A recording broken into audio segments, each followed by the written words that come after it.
Lalaban na tayo sa China kapag patuloy pa nilang angkinin ang West Philippine Sea. Paimbesitigahan ko din ang si Duterte. Magandang araw, magandang gabi, bayan nating mahal, Pilipinas. Naku po, pinipigay ng AI ngayon, Artificial Intelligence, ang buses ng ating Pangulong Bongbong Marcos para takutin ang mga Pinoy sa isyu sa pagitan ng China at US na magkaroon daw ng digmaan. Ito ngayon ang karamihang lumalabas sa mga pahayagan. Dahil nga po dito ay medyo nababahala ang iila nating kababayan, pero ang totoo niyan, ito'y isang propaganda na mula sa China, kinagat naman ngayon sa iilang personalidad ng ating mga kababayan, at diyan maya-maya ay tatalakayin natin posibleng nasa likod nito.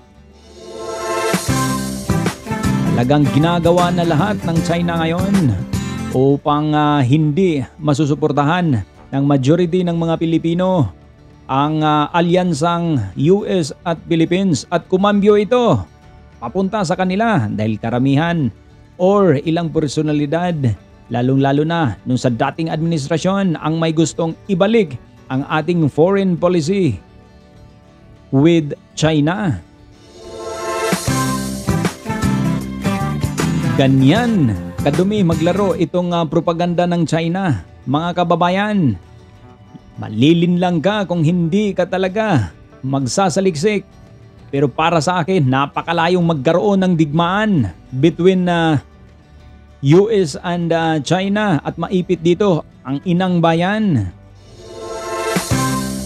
Yan lang po ay propaganda. O, tingnan po natin dito, pati boses ni Pangulong Bongbong Marcos ay kanila nang ginagamitan ng AI or matatawag nating AI generated, itong artificial intelligence.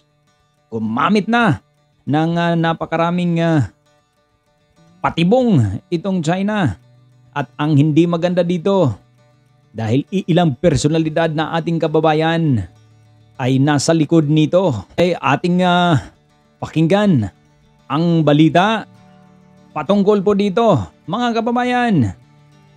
Sabi ko sa ating mga magigiting na sundalo, gumanti sa China kung kinakailangan.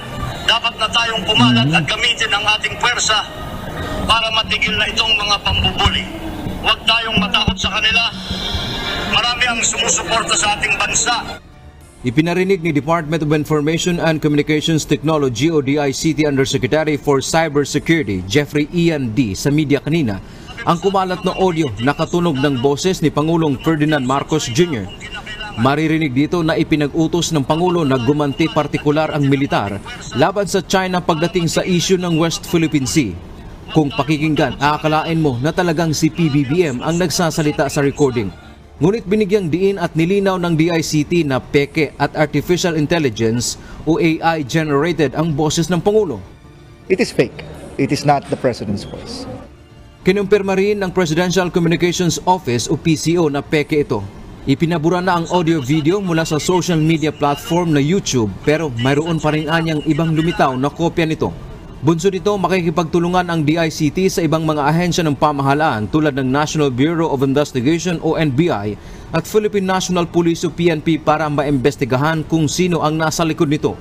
Sakaling matunto nila ang mga gumawa at nagpakalat nito, posibleng kasuhan ng paglabag sa cybercrime law. We don't have any leads yet. Don't worry, we'll let you know. I think it would be more appropriate for us to forward this to the National Bureau of Investigation and the Cybercrime Investigation Coordinating Center. Dagdag pa ng kagawaran, hindi dapat ipagsawalang bahala ang isyu dahil unang beses itong ginamit ang boses ng Pangulo para magpakalat ng pekeng impormasyon hinggil sa policy statement sa West Philippine Sea at seguridad ng buong bansa ang nakataya rito. In the past kasi, the voice of the President and other past presidents were used for jokes. May pinapakanta pa nga sila, binivideoke, etc. Sumasayaw. These are harmless. Para naman sa National Security Council, maaaring may naglalabasang pekeng video ay dahil sa ginagawang balikatan exercises ng Pilipinas kasama ang iba't ibang bansa. Paglilinaw ng NSC, walang paghahanda para sa giyera at ang balikatan exercises ay bahagi lang ng kasunduan sa ating mga kaalyadong bansa. This is not a prelude to war. This is just a preparation of both countries for whatever threat there may be in accordance with the Mutual Defense Treaty. At yan nga po ang hindi magandang balita para sa ngayon dahil nga po talaga tuloy-tuloy itong propaganda ng China. Ako, para sa akin mga kababayan, napakalayo magkaroon po ng giyera between US and China at maipit ang ating inang bayan. Bakit niya? Kung talagang gusto ng giyera itong China. Alam nyo po, sa may bandang Thailand at Vietnam pumapasok po dyan ang mga bangga ng China. Aba, sinasagasaan lang po yan ng Vietnam. Bakit hindi nila ginera ang Vietnam? Ang Thailand, ang Brunei, yung mga karatig bansa, sa kanila ay hindi naman sila umuubra doon. Hindi naman sila nagdedeklara ng giyera. Napakalayo. Unang-una, alam nyo po, itong propaganda ng China, yan ang ginagawa nila ngayon kasi meron tayong mga personalidad dito sa ating bansa na kampi ng China, na andyan ang puso nila sa China. So ginagamit itong pagkakataong ito upang sulsulan itong ating mga iilang personalidad na nating kababayan para malihis ang atensyon ng ating mga kababayan at mapunta tayo, mabalik sa foreign policy kung saan yung dating administrasyon ni Duterte ayan ay ginagawa upang magkaroon ng ugnayan ang Pilipinas at China at hindi na magkagera, peaceful. O pagpalagay lang natin, yun nga, naging peaceful. Pero akalain mo, naging peaceful nga. Naging peaceful, no doubt po doon. Pero ang problema, sa sarili nating bakod, ni tayo pang luluhod at magmakaawa para pumasok ating mga isda diyan po sa EEZ, sa Exclusive Economic Zone, na mismong ang karagatan po na yan ay atin. Napapatunayang atin dahil yung 9-dash line na kiniklaim ng China ay panahon pa po ng kanilang mga kaninunuan na wala pong ebidensya at papel na hinahawakan. Alam nyo po, sa ating mga kababayan nakakalungkot, pagpalagay lang natin kung magandang bansa yung China na yan. Tingnan nyo po ang mga Pilipinong OFWs na andyan po, correct me if I'm wrong, if I'm not mistaken, nasa thousands lang po yan. Kasi noong 2023, sa mainland to sa mainland China, nasa 12,000 lang yata ang mga Pilipinong OFWs na naandyan. Napakaliit. Bakit anya? Kung talagang choice ng mga Pilipino riyan at magandang bansa riyan, din napakarami ding mga Pilipino riyan. Paano naman kasi gaganda ang bansang riyan? Sarili nilang kababayan sa mainland ni hindi ka man lang magkaroon ng sarili mong lupa dahil pagmamayari ng gobyerno, pagmamayari ng China Communist Party, komunista. Tapos ngayon, kaisa-isang bansa nang aapi ngayon ng bubuli sa Pilipinas. Tapos ang iilan nating kababayan, gusto tayong ipalapit at ibalik yung foreign policy natin diyan sa China. Wag na ho.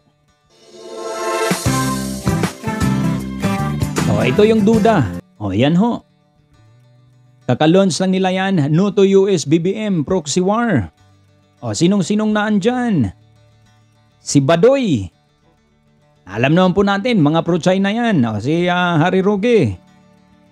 Baka si Silis, naandyan din. Isa din yan. Lahat po na yan, alam naman po nating mga pro-China. Mainland lang to sa mainland. Kasi ang Hong Kong and even Taiwan talagang dati napalag. Pero ang Taiwan nanatiling pumapalag hanggang sa ngayon. Ginira ba nila? Ito na lang naman basihan ko talagang totoong gigirahin tayo dito. Dapat ginira na nila yang Taiwan dahil napakalapit at totoong-totoo sa kanila talaga yan. Dahil talagang pagmamayari ng China yan. Pero pumalag sa ngayon, hindi ginira ng China. Bakit? Nasa tuktok na sila ng tagumpay. Pangalawa sa pinakamalaking ekonomiya sa pandaigdigang ekonomiya. Nasa pangalawa na sila, napakayaman na. Babalik pa rin ba sila dito sa isang kahig isang tuga? Noon na tinaguriang or natawag sila minsan na sleeping giant? Abay hindi na. Napakayaman na yan, tapos sasabak ulit sa gera. Gustong ibaba na naman nila ang kanilang bansa. Ayan, tandaan po natin, 1/4 ng population sa buong mundo, China. Naandyan sa China. Kaya nga yung kanilang mga kababayan nila ay inikot na, tumira na, nagsipang takas na dyan sa China dahil wala kang oportunidad, no, masinso diyan. Gobyerno mayaman, mahirap ang mamamayan. Mabuhay ang Pilipinas, mabuhay ang ating mga OFWs around the globe, mga kababayan. Kailangan lang nating magsaliksik paminsan para hindi tayo malinlang sa mga ganitong usapan.